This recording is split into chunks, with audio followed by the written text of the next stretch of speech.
Good day, everyone. Imagine this, you're climbing a flight of stairs you've taken 100 times.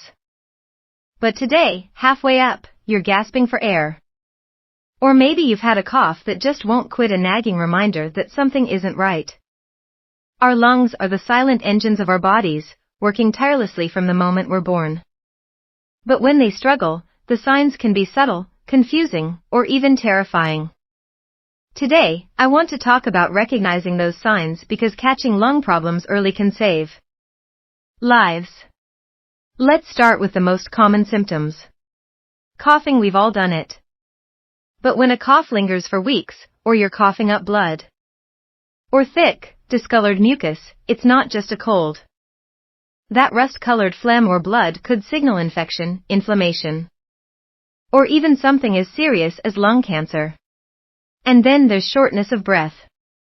If you're suddenly winded by routine tasks, making the bed, walking to your car, or if you wake up at night gasping for air, your lungs might be crying out for help.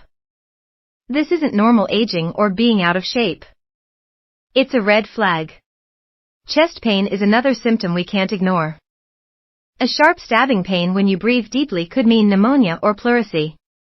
A crushing tightness might point to asthma or COPD or even heart disease. And if you hear wheezing or high-pitched whistling when you breathe, that's your airways narrowing, common in asthma, but also a sign of chronic lung damage. But some signs are quieter. Fatigue, for example.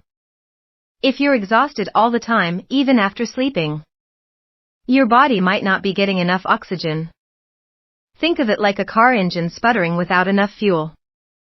Or swelling in your legs. This might seem unrelated, but it can signal pulmonary hypertension, where your heart struggles to pump blood through damaged lungs. Then there are the less common but critical warnings. Clubbing, a bulbous thickening of the fingertips, is a bizarre but classic sign of chronic oxygen deprivation, often linked to lung cancer or fibrosis. Cyanosis, a bluish tint to lips or skin, is an emergency. It means oxygen levels are dangerously low. And if you're battling recurrent infections like bronchitis or pneumonia, your lungs might be vulnerable due to an underlying condition like COPD or a weakened immune system. Now, when should you panic? Let's be clear, if you have chest pain with nausea, sweating, or pain radiating to your arm or jaw, call 911.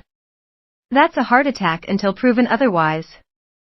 Sudden shortness of breath, coughing up blood, or blue lips, go to the ER. Don't wait. High fever with a productive cough and trouble breathing? That could be pneumonia. Seek help immediately.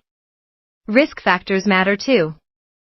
Smoking is the elephant in the room. It's linked to nearly every lung disease. But exposure to pollutants, asbestos, or even a family history of lung cancer can also tip the scales. If you have asthma or COPD, stay vigilant. These conditions can spiral quickly. Here's the hard truth: lung symptoms often overlap with other illnesses. A cough could be allergies or cancer. Shortness of breath might be anxiety or a blood clot in your lungs. That's why professional evaluation is non-negotiable. Tests like chest X-rays, spirometry, or blood work can spot problems invisible to the naked eye. So, what's the takeaway? Listen to your body. Don't dismiss a cough that overstays its welcome. Don't shrug off breathlessness as just getting older.